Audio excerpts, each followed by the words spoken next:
You tell me. Like, I never had a hoodie before. It'll be nice and hot. So is it safe to say that you're still kind of trying to figure things out at linebacker at this point? Yeah, I think in all positions, just trying to find out what the right combination is and where a guy's best fit. After this week and next week, we'll have a better idea where most of these guys are going to be at. How did Jerry and Malik look out there today? First I thought they did some good things, but it was just nice to have them at practice. You know what I mean? They've been missing practice, and those are quality reps for them, to continue to develop and get better. We've seen Malik, I think, at the Mike and the Will. Maybe Colby Cage has done a little of that. Mm-hmm. What are the differences between the two? And do you want guys to cross-train? No doubt. In this defense, you got to know both. And that's how we always develop the guys. It's the same position, the way we look at it and the way we teach. So it's very important that they know, you know what I mean? So that's how I'm cross-training everybody. Not only knowing both positions, but what is the ideal linebacker in this system for you? What does the linebacker have to do? Guys are aggressive and they get flat out run. That's because we're going to play some man coverage and we got to be able to blitz, and especially in this league here, there's a lot of, 3 wides, 4 wides, so we got to be able to cover too. Where did you come up with the idea for football school? When I moved the offense, I realized how important it is for the defensive guys to understand what offense they're doing. And then, just talking to scouts, in the combines, they said the biggest difference is with our guys is they were great on the board, because of the way we develop them, and I think that goes a long ways in talking to the coaches in the NFL. Some of those guys are more advanced than most guys when they come in, when they know football, and I think it's a great foundation, you know what I mean? Technique and tackling and all that are important, so is football school.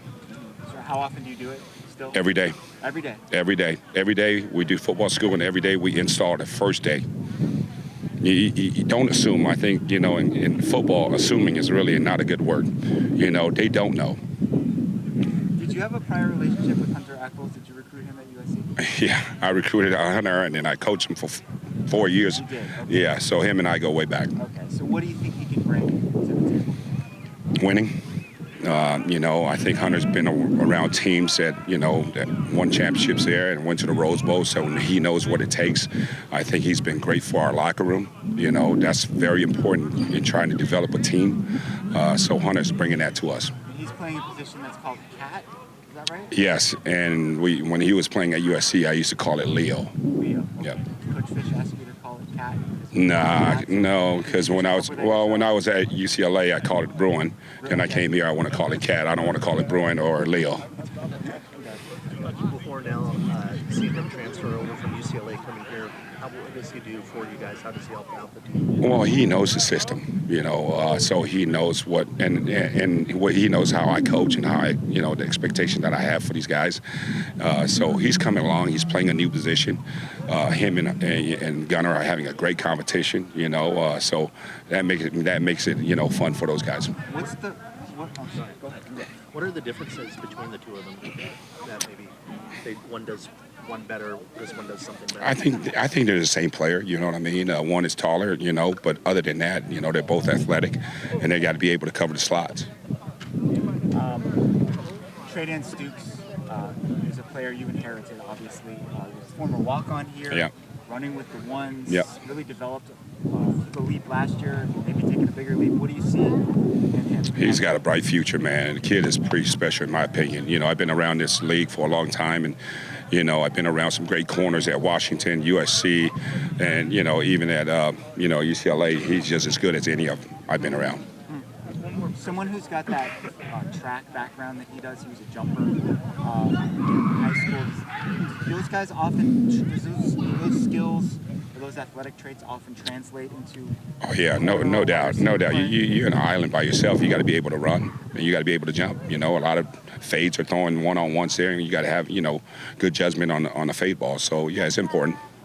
Trayden Stukes has gone from someone who started out here as a walk-on to now he's running with the ones pretty regularly. Where have you seen his development? Just a hard worker. I mean, really in every area of the position. He's probably one of the hardest workers in our group. He's mentally strong. So for him, for us to see him improving like he is, I'm not surprised one bit. So are there any specific skills or traits that translate from being a track jumper to playing cornerback? Well, for him, speed. He can run. He's long. He's explosive. So all of those things really kind of, translates, at the position that he plays. With Mays, where have you seen his progression? Because he's had a pretty good spring so far. Just solid. He's a technician. He's smart. He's tough. He's gone through a lot since he's been here. So just to see him improve and to really be one of our top 4 corners, we're really, really happy with his progress. Yeah, you're working with the nickels like Warnell and Maldonado, right? So what does that position bring to your guys' defense? Really toughness. We'll probably play a little more zone this year than we did last year. So at that position, those guys are probably going to blitz a little bit more, play a little bit more zone defense, a little bit more physicality out of that position. So both of them have done a pretty good job so far.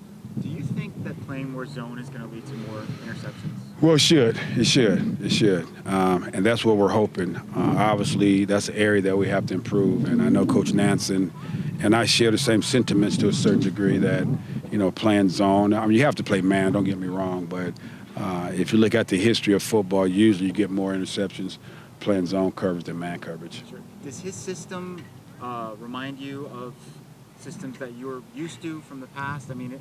Coach Fish has compared it to what Pete runs, and I know you kind of grew up with that kind of system.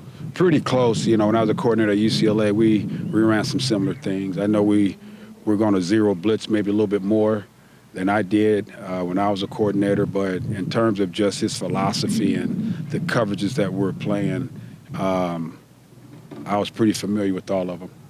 It seems like Christian's taken on much more of a leadership role this year. I've seen him talk to guys where they need to be, where they need to do this, improve on that. Good job there. Where have you seen this growth from? I always tease him, Jackson, Turner, and Ciro. They're the old heads of the room now. So it's time. It's time for those guys to take leadership. I know Ciro's done a good job, Jackson, but I challenge when you look at Christian. Now, are you talking about Roland Wallace? Roland Wallace, okay. Yeah, when I talk with him, I just think, he has to really be a part of the change. And, the first day that I got here, this guy has just been money in terms of listening, very respectful, hard worker. he's really done a good job. With the young guys, Prysock, I don't know, do you call him G7 or do you call him Avian? When he has his gold in, he's G Money. When his gold's not in, he's just G7. So. With Prysock and G7, what have you seen from them so far? What are some of the areas where you want to see some growth?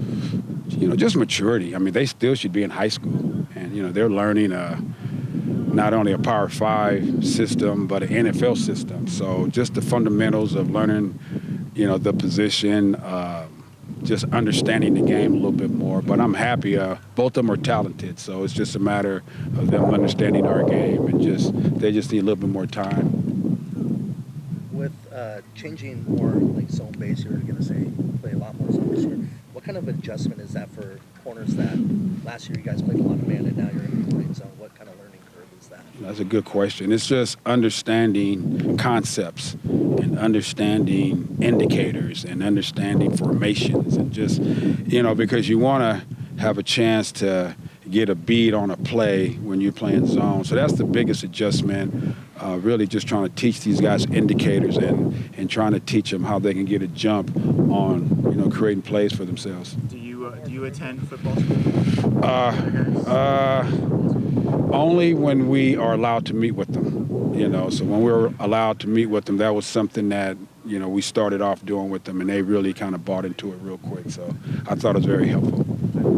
Thank you. All right, thank you.